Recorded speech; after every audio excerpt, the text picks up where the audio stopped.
Эми кызматтагы артыкчылыгы үчүн эч бир жаран сыйлык ала албайт. Өлкө башчы мамлекеттик сыйлыктарды ыйгарууга 2026 жылга чейин чектөө киргизди. Айрым наамдар мораторий учурунда өлкө башчынын демилгеси менен гана тапшырылат. Мында соттуулугу жоюлбаган адамдар ардак наамдарга көрсөтүлө албайт. Шумкар өзгөчө белгисин тапшыруу менен Кыргыз Республикасынын баатыры эң жогорку артыкчылык даражасы ыйгарылсын. Жогорку деңгээлдеги сыйлыктарга убактылуу тыюу салуу демилгеси буга чейин да көтөрүлүп келген. Ага мындай наамдар иргелбей туш келди берилиши нааразычылык жаратып, сыйлыктын барк баасын түшүрүүгө алып келди дешет. Андыктан сыйлык ээсин тандоо талабын күчөтүп, иретке келтирүү керек деген таризде. Демек, ошол жаңы бир өзгөчөлүктөр мамлекеттик сыйлыкты алууда ошол адамдын конкреттүү кандай заслугалары, мамлекеттин өнүгүүсү үчүн кошкон салымдары кандай болуш керек деп анын критерийлерин жаңыдан иштеп чыгуу маселеси туруп аткан болсо керек деп түшүндүм.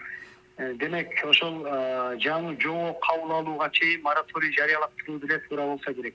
Жылына ар кандай мамлекеттик наамелери узун тизмени түзөт, арасында коррупцияга айыпталып, айып пул төлөп чыккандары да бар. Наамга ылайык жасаган эмгеги болбосо да таныш билиш аркылуу жетүү адатка айланды дешет. Азыр карап көрсөкчү, баардык министрликтин деле сыйлыгын алып атат. Аны иштеген мекеме ишканасы көрсөткөн жок.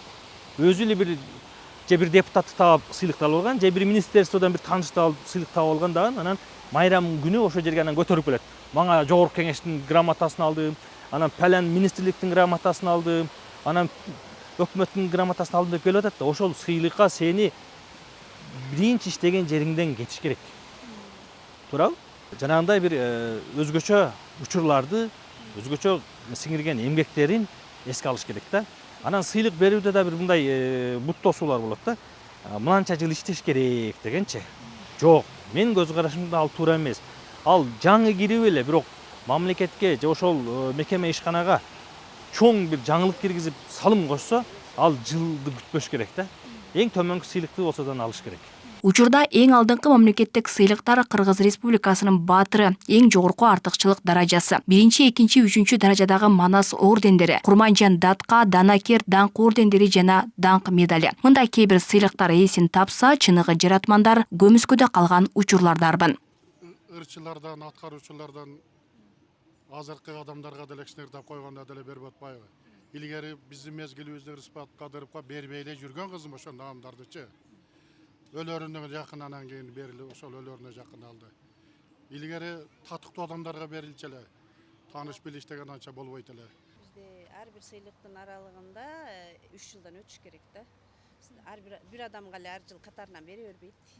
Ушу иштеген ишибизге жараша берет. Себеби албетте сыйлыктар көп, ар түрдүүсү көп, даңктан баштап баардык сыйлыктарыбыз абдан көп. Анан ошону дагы эң татыктуу кишилерге бериш керек. Анан бул мамлекеттик сыйлыктарды ошол көрүнгөн кишиге берет дегенге кошулбайм. Себеби аны берүү жолдору аябай татаал. Анан татыктуу гана кишилерге берилет. Азыр эми 5 жыл иштеш керек, же болбосо 5 жылга дери иштеген адамдар гана сыйлык алыш керек деп атабыз, бирок жок, 5 жыл өтө аздык кылып калат менимче.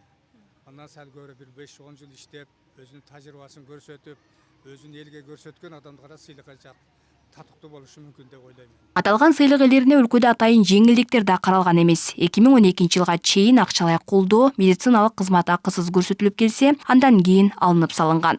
Алмагүл Эркебай кызы, Маруш Шакиров, Ош ТВ.